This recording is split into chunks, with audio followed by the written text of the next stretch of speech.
أسوأ حاجة ممكن تحصل لك في حياتك إنك تدخل في أي تعب نفسي بسبب شخص، أيا كان هو مين الشخص ده، مهما كان الشخص ده هو عزيز عليك أو قريب منك أو حتى لو كان والدك أو والدتك.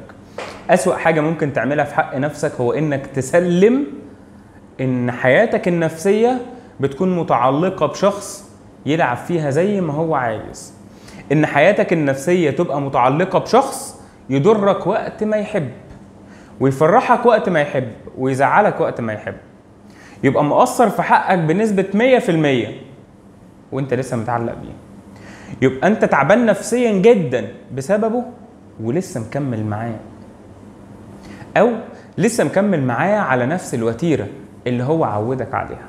انا في اللقطة دي يعني في كيسز كتير بتحصل، جلسات كتير بتجيلي فعلا بتضايقني جدا، لان في ناس بتسلم امورها وبتسلم حياتها لكل اللي حواليها. خلال الشهر اللي فات ده ما يقرب من 15 شخص حرفيا بيعانوا من نفس المشكلة بس في جلسات الشهر اللي فات. لما نيجي نقول ان انا عندي مشكلة في ان شخص توكسيك في حياتي، ايا كان، ممكن يبقى زوج، ممكن تبقى زوجة، ممكن يبقى اب، ممكن تبقى ام، ممكن يبقى اخ، ممكن تبقى اخت، حد بس انا مرتبط بيه، متعلقة قوي بابني فابني هو اللي بيمشيني على هواه. حاجات كتير قوي وكيسز كتير جدا مشكلتها الرئيسية في اني اتعلقت بالشخص وسلمته زمام امري، مش قادرة اخد ضده اي اجراء يخليني احافظ على صحتي النفسية.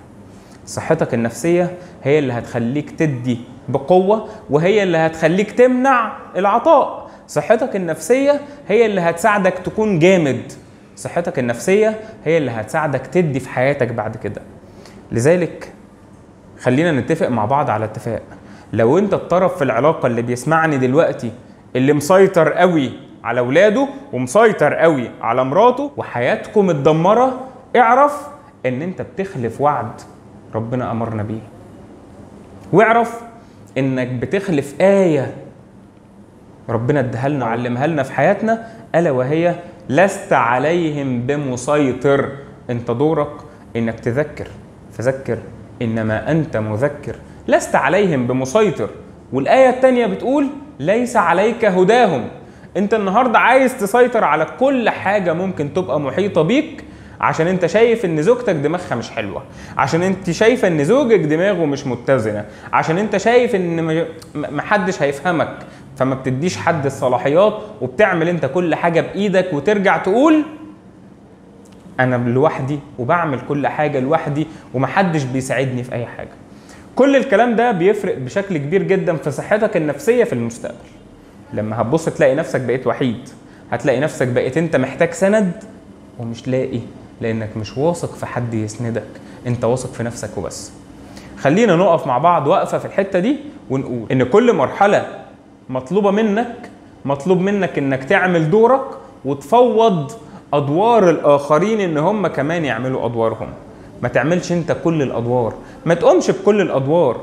ولو انت النهاردة لقيت نفسك جوه علاقة مش قادر تكمل فيها وبتكتم جواك بس ومش قادر تدي، ولما بتقعد مع نفسك تعيد مشاهد وذكريات هي وحشة ومش نفسك ان انت تكمل مع التفاصيل دي، اعمل مع نفسك وقفة وانهي العلاقة.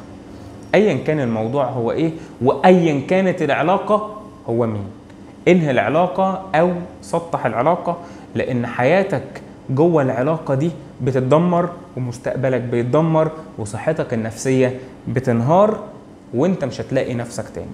اعمل مع نفسك وقفة دلوقتي وقول ايه اللي انا بتضايق منه من الشخص اللي قدامي، وازاي اعمل وقفة مع الشخص اللي قدامي وانهي الحاجات اللي بتضايقني.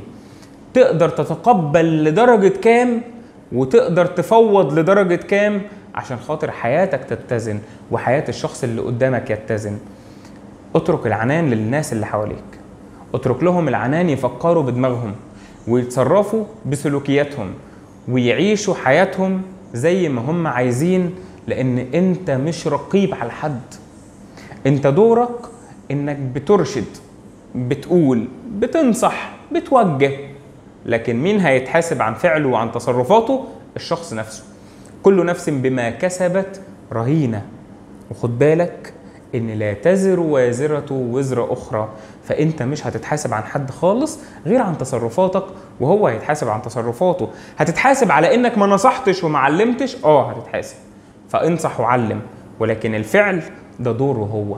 ما تاخدش كل الادوار، وما تاخدش كل حاجة تحطها فوق كتافك وفوق دماغك وتقول انا تعبت. انت اللي عملت في نفسك كده.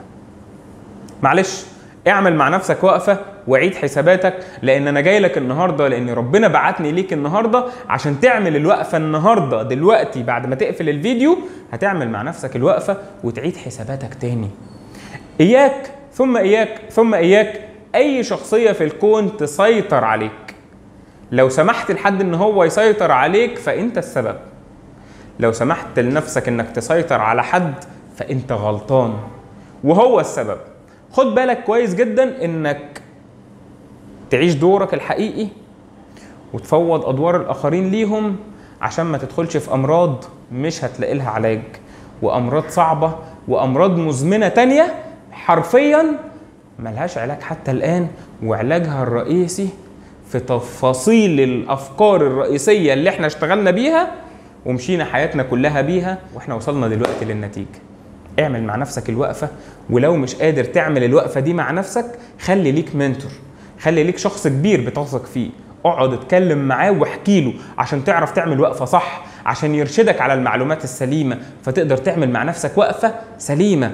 مش قادر، روح لدكتور نفسي عشان يقدر يساعدك ان انت تعمل مع نفسك وقفة سليمة. مش قادر، روح للايف كوتش يقدر يساعدك انك تعمل مع نفسك وقفة صح.